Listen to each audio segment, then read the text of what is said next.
कालच्या सत्यनारायण पूजेचा मंगलमय उत्साह, फुलांचा दरवळणारा सुवास आणि नातेवाईकांची धावपळ गर्दी पूर्णपणे ओसरल्यानंतर प्रभादेवीच्या त्या आलिशान 14व्या मजल्यावरील फ्लॅट नंबर 1402 वर 13व्या दिवसाची सकाळ एका अतिशय जड, शांत आणि गुदमरून टाकणाऱ्या वातावरणामध्ये उजाडली. जुलैच्या शेवटी मुंबईच्या आकाशावर काळ्या राखाडी रंगाचे ढगांचे अथांग पटल पसरलेले होते. 14व्या मजल्यावरील त्या अथांग काचेच्या खिडकीवरून पाण्याचे संत थेंब उगळत होते आणि त्यांचा तो एकसुरे टपटप आवाज हॉलमधील तणाव अधिकच टोकदार आणि भयंकर बनवत होता. मास्टर बेडरूममध्ये पिवळ्या डिम दिव्याच्या एका निस्तेज प्रकाश पसरलेला होता. इराने आज फिकट आकाशी रंगाचा साधा कॉटनचा कुर्ता घातला होता. आपले केस मागे साध्या क्लिपमध्ये बांधले होते आणि ती अस्वस्थ पावले टाकत हॉलमध्ये आली. काल पूजेच्या वेळी सासूबाईंनी दिलेले ते निखळ प्रेम, आईची ती काळजी आणि नातेवाईकांनी विचारलेले कौटुंबिक प्रश्न, या सर्वांचा भयंकर ताण तिच्या मनावर अजूनही तसाच होता. पण त्याहून मोठा ताण म्हणजे काल किचनच्या दारामध्ये रोहनने कबीर आणि तिला ज्या तीक्ष्ण संशयास्पद नजरेने पाहिले होते, तो क्षण तिच्या डोक्यातून जातच नव्हता. हॉलमध्ये कबीर सोफ्यावरून बसून लॅपटॉपवर कामाचे नाटक करत होता. त्याच्या अंगामध्ये साधा टी शर्ट होता. कबीरच्या चेहऱ्यावरही कालच्या नाटकाचा थकवा आणि एक विचित्र अस्वस्थता स्पष्ट दिसत होती. काल बेडरूममध्ये झालेल्या भांडणानंतर दोघांमध्ये पुन्हा एकदा तोच नेहमीचा कडक अबोला पसरला होता. कबीर आणि इरा दोघांनाही एकमेकांकडे पाहणे किंवा बोलणे पूर्णपणे टाळत होते. इरा किचनमध्ये जाऊन स्वतःसाठी गरम पाण्याचा ग्लास घ्यायला लागली आणि तिने रोहनसाठीही प्लेटमध्ये नाश्ता काढायला सुरुवात केली. इतक्यात गेस्टरूमचा जड लाकडी दरवाजा अतिशय संतपणे उघडला. नेहमी सकाळी 8 वाजता गेस्टरूममधून बाहेर येणारा चुलबुल, थट्टा मस्करी करणारा आणि मोबाईलवर गाणी वाजवत नाचणारा रोहन आज पूर्णपणे वेगळाच दिसत होता. त्याच्या गळ्यामध्ये तो पांढरा वायरलेस हेडफोन नव्हता, हातामध्ये मोबाईल नव्हता आणि चेहऱ्यावर ते नेहमीचे बाळबोध हास्य तर अजिबात नव्हते. रोहन अतिशय संत पावले टाकत बाहेर आला. त्याचे डोळे शांत आणि किंचित लाल झालेले होते आणि चेहऱ्यावर एक अथांग न उलगडणारा गंभीर भाव होता. इराने घाईघाईने स्वतःच्या चेहऱ्यावर थोडेसे गोड हसू आणत विचारले, "गुड मॉर्निंग रोहन, चहा करू का तुझ्यासाठी? आणि नाश्ता दिला प्लेटमध्ये, घे ना." रोहनने इराकडे पाहिले. त्या नजरेमध्ये कसलाही उघड राग नव्हता, कसलाही टोमणा नव्हता. होती फक्त एक अभेद्य, संशयी, शांत आणि पारदर्शक नजर. "नाही वहिनी, नको, माझं झालंय," रोहन अतिशय धीर गंभीरने साध्या आवाजात म्हणाला. त्याचा हा अचानक आलेला औपचारिक आणि नम्रपणा इराच्या मनामध्ये धडधड वाढवणारा ठरला. रोहनने नाश्त्याच्या प्लेटकडे पाहिले नाही आणि त्याने सोफ्याशी जाऊन कबीरच्या बाजूला गप्पपणे बसणे पसंत केले. कबीरने लॅपटॉपवरून नजर वर केली. रोहनचा हा असा अचानक बदललेला, एकदम शांत आणि मूक अवतार पाहून कबीरच्या कपाळावर आठ्या पडल्या. कबीरच्या पोटामध्ये भीतीची एक भयंकर लहर उठली. रोहन नेहमीसारखा थट्टा मस्करी का करत नाहीये? तो एवढा शांत का झालाय? "काय रे रोहन, तब्येत बरी नाही का तुझी? आज एकदम शांत शांत दिसतोयस?" कबीरने कसा तरी स्वतःचा आवाज सामान्य ठेवण्याचा प्रयत्न करत विचारले. रोहनने अत्यंत संतपणे मान हलवली. "हो दादा, तब्येत एकदम मस्त आहे. काही नाही, सहजच जरा विचार करत होतो." रोहनने बसल्या बसल्या कबीरच्या लॅपटॉप शेजारी असलेल्या कबीरच्या त्या काळ्या लेदर बॅगकडे पाहिले, ज्या बॅगेमध्ये वांद्रे फॅमिली कोर्टाची घटस्फोटाची फाईल ठेवलेली होती. रोहनने त्या बॅगेवर एक अत्यंत शांत पण खोल नजर टाकली आणि नजर वळवली. कबीरच्या कपाळावर घामाचे सूक्ष्म थेंब जमा झाले. कबीरच्या मनामध्ये विचारांचे थैमान सुरू झाले. याने काल माझी बॅग उघडली होती का? याने ती फाईल पाहिली असेल का? याला सर्व कळलंय का? पण रोहनच्या चेहऱ्यावर कसलेच भाव नसल्यामुळे कबीरला काहीच कळेनासे झाले. थोड्या वेळाने इरा हॉलमध्ये कबीरचे कडक इस्त्री केलेले कपडे टेबलवर आणून ठेवत होती. कबीर सोफ्यावरून उठून तिथून जात असताना इराने तो शर्ट त्याच्या हातामध्ये दिला. शर्ट देताना दोघांची बोटे एकमेकांना नकळत स्पर्शून गेली. त्या एका स्पर्शाने दोघांचेही पाय क्षणभर थबकले. जुन्या प्रेमाची एक अस्पष्ट किनार दोघांच्याही डोळ्यांमध्ये तरळून गेली. रोहन गेस्टरूमच्या दारामध्ये उभा राहून हा प्रसंग पाहत होता. एरवी असा प्रसंग असता तर रोहनने लगेच, "वा दादा वहिनी, काय रोमांस चालू आहे," असे म्हणून त्यांची भरपूर खेचली असती. पण आज रोहनने फक्त एक थंड, अलिप्त आणि निर्विकार नजर त्यांच्यावर टाकली आणि एक शब्दही न बोलता मान वळवून तो आतमध्ये निघून गेला. त्याचा तो संपूर्ण अलिप्तपणा कबीर आणि इरा दोघांनाही आतून प्रचंड खटकला. सकाळी 11च्या सुमारास इरा आणि कबीर हॉलमध्ये समोरासमोर आले. रोहन सोफ्यावर बसून मोबाईलमध्ये काहीतरी पाहत होता. रोहनचा संशय पूर्णपणे मिटवण्यासाठी कबीरने इराला जवळ ओढले आणि तिच्या कपाळावर हलकेच ओठ टेकवले. इरानेही कबीरच्या गळ्यामध्ये हात टाकून अतिशय बनावट गोड हसत म्हटले, "थँक्स कबीर, तू आज खूपच छान दिसतोयस." दोघांनीही रोहनकडे चोरट्या नजरेने पाहिले. रोहनने मान वर केली. त्याच्या नजरेमध्ये कसलाही आनंद किंवा कौतुक नव्हते. उलट एक अत्यंत शंकेखोर थंड नजर त्याने दोघांवर टाकली. त्याने एक शब्दही न बोलता मोबाईल खिशामध्ये ठेवला आणि तो गॅलरीमध्ये जाऊन उभा राहिला. कबीर आणि इराचा तो खोटा रोमांस एका सेकंदामध्ये विरघळून गेला.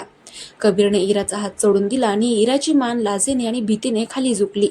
दुपारी जेव्हा कबीर आणि इरा सोफ्यावर बसले होते तेव्हा रोहनचा संशय दूर करण्यासाठी दोघांनी पुन्हा एकदा थोडेसे जवळ येऊन बोलण्याचे अतिरंजित नाटक करायला सुरुवात केली. कबीरने इराच्या खांद्यावर हात ठेवला आणि तिच्याशी अतिशय थंड गोड बोलण्याचा प्रयत्न केला. कबीर बनावट हसत म्हणाला, इरा, अगं आज संध्याकाळी आपण दोघेच बाहेर छान रेस्टॉरंटमध्ये डिनरला जाऊया का?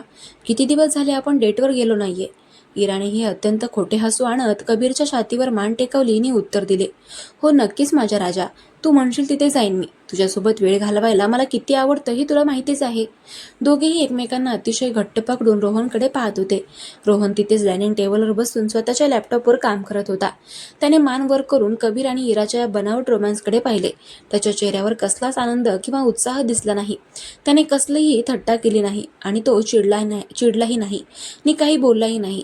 तो फक्त अत्यंत साध्या संशयी नजरेने दोघांकडे पाहत राहिला आणि पुन्हा आपल्या कामामध्ये मग्न झाला.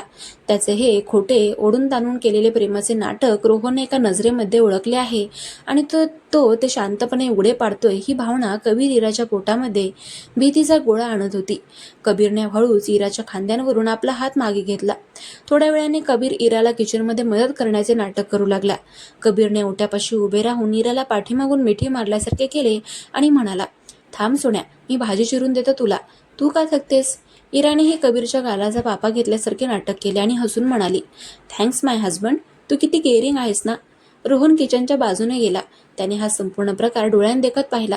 पण पूर्वीसारखा चिडवण्याऐवजी रोहन फक्त एक थंड श्वास सोडून गप्पपणे निघून गेला. त्याच्या त्या अथांग दुर्लक्षामुळे कबीर आणि इरा दोघांचेही चेहरे पांढरे पडले. नाटक जितके जास्त वाढवले जात होते तितका रोहनचा संशय आणि शांतता अधिकच गडद होत होती. दुपारी 2:30 वाजता हॉलमध्ये कबीरच्या हातातील कॉफीचा कप नकळत घसरला आणि खाली लादीवर पडून फुटला. कडक आवाजाने इरा धावत बाहेर आली. कबीर, काय झालं? लागलं का तुला? इराने भीतीने कबीरचा हात पकडला आणि ती तपासू लागली. कबीरनेही इराचा हात घट्ट धरला. त्या अपघाताच्या क्षणामध्ये दोघांच्या चेहऱ्यावर एकमेकांसाठी असलेली खरी काळजी एका सेकंदासाठी उघडी पडली. रोहनने आपल्या खोलीच्या दारातून हा प्रसंग पाहिला. पण जेव्हा इरा आणि कबीरला रोहन पाहत असल्याचे जाणवले तेव्हा दोघांनीही तातडीने एकमेकांचा हात मागे घेतला आणि कडक चेहरा केला. रोहनने हे अचानक बदललेले भाव टिपले. त्याच्या चेहऱ्यावर एक कडू संशयी स्मिता असे तरळले आणि तो पुन्हा खोलीमध्ये निघून गेला. संध्याकाळी कबीर किचनमध्ये पाणी प्यायला गेला असताना इरा तिथे उभी होती. कबीर इराच्या अगदी जवळ गेला आणि अत्यंत हलक्या आवाजामध्ये फुसफुसला, इरा, रोहन खूप विचित्र वागतोय. तो सकाळी आल्यापासून एक शब्दही नीट बोललेला नाहीये. आपण एवढं नाटक करतोय तरी त्याच्या चेहऱ्यावर काहीच फरक पडत नाहीये. त्याला काही संशय आलाय का? इरा भीतीने थरथरत म्हणाली, मला तर खूप भीती वाटतेय कबीर. तो जर असाच गप्पा राहिला आणि आपल्या नकळत अचानक आईबाबांना फोन करून बसला तर? तो आपल्याला काहीच विचारत नाहीये, मी सांगतही नाहीये. आपण करतोय ते नाटक त्याला बनावट वाटतंय. तू घाबरू नकोस, कबीर घोगऱ्या आवाजामध्ये म्हणाला. तो आपल्याला काही बोलत नाहीये म्हणजे त्याला नक्की काही माहिती आहे की नाही हेच कळायला मार्ग नाहीये. तेवढ्यात रोहन पाणी प्यायला किचनमध्ये आला. त्याने फक्त पाण्याचा तांब्या उचलला. दोघांकडे अगदी सामान्य नजरेने पाहिले, एक हलकीशी स्मितरेषा दिली आणि तो गप्पपणे बाहेर निघून गेला. तो त्यांच्याशी भांडला नाही, त्याने कसलाही टोमणा मारला नाही. पण त्याच्या या सावलीसारख्या शांत वागण्याने कबीर आणि इराच्या छातीमध्ये धडधड 100 पटीने वाढवली होती. दुपारी 1:30 वाजता तिघेही डायनिंग टेबलवर जेवायला बसले. एरवी जेवताना रोहनचे किस्से, जोक्स आणि मस्करी यामुळे संपूर्ण टेबल हसण्याने फुलून जायचे. पण आज टेबलवर एक भयानक अवघडलेली शांतता पसरली होती. इराने भाजीचा डबा कबीरच्या पुढे केला आणि मुद्दाम अत्यंत प्रेमाने म्हणाली, घ्या ना, ही तुमची लाडकी भाजी बनवली आज मी. कबीरने थँक्स माय लव्ह असे म्हटले. रोहन शांतपणे स्वतःच्या ताटामध्ये जेवत होता. कबीरने अस्वस्थ होऊन विचारले, रोहन, जेवण कसं झालंय रे? भाजी आवडली का? रोहनने ताटावरून मान वर न करता फक्त हळूच मान हलवली आणि म्हणाला, हो दादा, छान झालीये. त्या एका शब्दाव्यतिरिक्त रोहन संपूर्ण जेवणामध्ये एक शब्दही बोलला नाही. रोहनचा हा असा मूक अवतार पाहून कबीर आणि इरा दोघांच्याही घशाखाली जेवणाचा घास उतरत नव्हता. संध्याकाळी कबीरने इराला सोफ्यावरून बसवून तिचे डोके स्वतःच्या मांडीवर टेकवले आणि तिचे केस कुरवळण्याचे नाटक सुरू केले. रोहन जेव्हा हॉलमध्ये आला तेव्हा त्याने हा अति रोमॅन्टिक सीन पाहिला, पण रोहनने त्या प्रसंगाकडे साफ दुर्लक्ष केले आणि तो खिडकीपाशी जाऊन उभा राहिला. कबीर आणि इराच्या अंगावर काटा आला. याला आमच्या प्रेमावर अजिबात विश्वास उरलेला नाहीये, हा संशय दोघांच्याही डोक्यामध्ये थैमान घालू लागला. संध्याकाळी 6:45च्या सुमारास अचानक दारावरची बेल वाजली. डिलिव्हरी बॉयने पूजेच्या दिवशी रोहनने ऑर्डर केलेले काही उरलेले फोटो फ्रेम्स आणले होते. त्यात कबीर आणि इराचा लग्नातील एकत्र फोटो होता. इराने तो फोटो हातामध्ये घेतला. रोहनने जवळ येऊन तो फोटो पाहिला. खूप छान फोटो आहे ना दादा, रोहन अत्यंत थंड आवाजामध्ये म्हणाला. माणसं पूर्वी जशी होती तशीच आजही राहतात का रे? कबीरने रोहनकडे अत्यंत अस्वस्थ नजरेने पाहिले. म्हणजे काय म्हणायचंय तुला? काही नाही दादा, फोटो जुना आहे पण छान आहे. रोहन एवढेच बोलून आपल्या खोलीमध्ये निघून गेला. त्या साध्या वाक्याने कबीर आणि इराच्या पायाखालची जमीन पुन्हा एकदा सरकवली. संध्याकाळी 6 वाजता रोहन हॉलमध्ये सोफ्यावर बसून फोनवर बोलत होता. कबीर आणि इरा हॉलच्या कोपऱ्यात उभे राहून त्याचा फोन ऐकण्याचा प्रयत्न करत होते. रोहन फोनवर अतिशय गंभीर आवाजामध्ये बोलत होता. हो आत्या, मी बोलतोय सर्व. मी लवकरच लंडनला येईन, पण त्याआधी या सर्व गोष्टींचा एक अंतिम निकाल लावूनच मी निघेन. तुम्ही काळजी करू नका. हे वाक्य ऐकताच कबीर आणि इरा दोघांच्याही पायाखालची जमीनच सरकली. हा लंडनला जाण्याआधी आईबाबांना सर्व सत्य सांगणार आहे का? हा कुठला निकाल लावणार आहे? या विचाराने कबीरचा चेहरा पूर्णपणे पांढरा पडला, तर इराचे हात भीतीने कापू लागले. रोहनने फोन ठेवला, पण कबीर आणि इराला काहीच सांगितलं नाही. रात्री 10 वाजले. संपूर्ण फ्लॅटमध्ये एक भयानक गुदमरून टाकणारी शांतता पसरली होती. पावसाचा आवाज बाहेर खिडकीवर सतत आदळत होता. रोहनने नेहमीप्रमाणे अतिशय साध्या आणि संत आवाजामध्ये दोघांना म्हटले, गुड नाईट दादा, गुड नाईट वहिनी, आणि तो आपल्या गेस्ट रूममध्ये निघून गेला. त्याने दरवाजा ताडकन बंद करून आतून कडी लावून घेतली. मास्टर बेडरूममध्ये आल्यावर इराने भीतीने कापत कबीरकडे पाहिले. कबीर, रोहनच्या मनामध्ये नक्की काय चाललंय? तो एवढा शांत कसा असू शकतो? तो आपल्याशी पूर्वीसारखा मोकळेपणाने का वागत नाहीये? आपण एवढं प्रेमाचं नाटक केलं तरी त्याला काहीच फरक पडला नाही. तो उद्या काहीतरी भयंकर करणार आहे का?